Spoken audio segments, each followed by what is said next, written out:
kira harus kami tekankan? Ya, sebagai mahasiswa Fakultas Hukum, kalau belajar integritas saya kira ya memang sangat relevan itu dimulai sejak masih di bangku kuliah, karena integritas itu kan sebenarnya bukan sesuatu yang bisa datang secara tiba-tiba. Itu memang tumbuh berkembang dari pribadi-pribadi yang memang selalu concern, komitmen sejak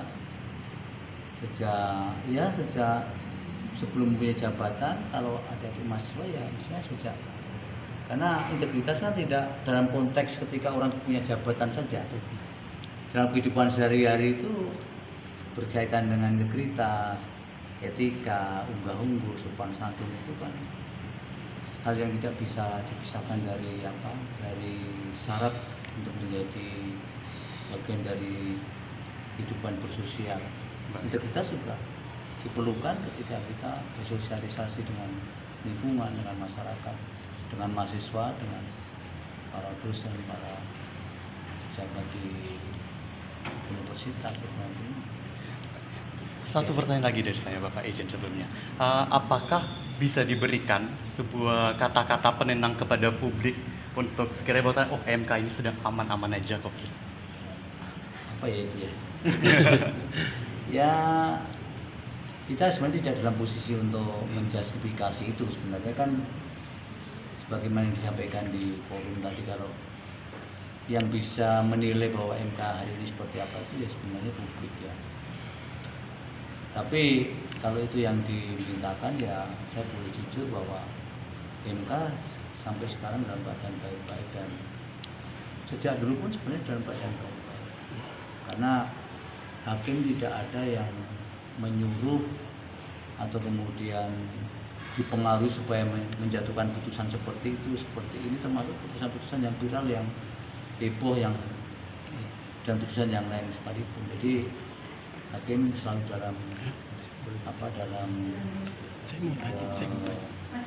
mandirian, dalam independensinya, yang MK baik-baik saja lah secara kelembagaan maupun secara personal para hakimnya, termasuk pejabat. Terima kasih. Ya, Pak, izin tanya Pak, bagaimana cara MK menjaga independensi dan steril dari campur tangan politik, Pak? Ya itu gimana ya, itu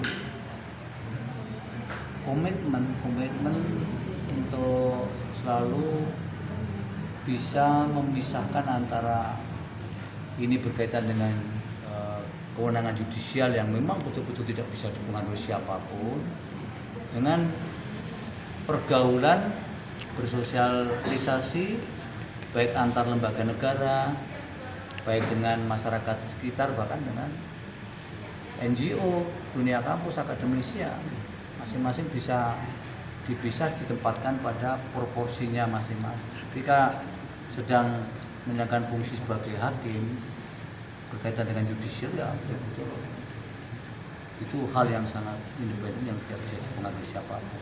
Jadi kalau berkaitan dengan kehidupan bermasyarakat, ya itu aturan sosial yang harus kita ikuti, ya kita ikuti. Kalau tetangga ada yang kesusahan, kita harus berbagi, kita diundang kenduri harus datang. Itu tidak bisa menggunakan saya kan hakim, nggak perlu saya datang, nggak boleh. Itu nggak termasuk hakim dimana, apalagi hakim MK.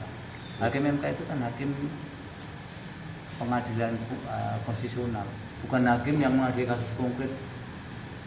Setiap hari ada keributan antara privat.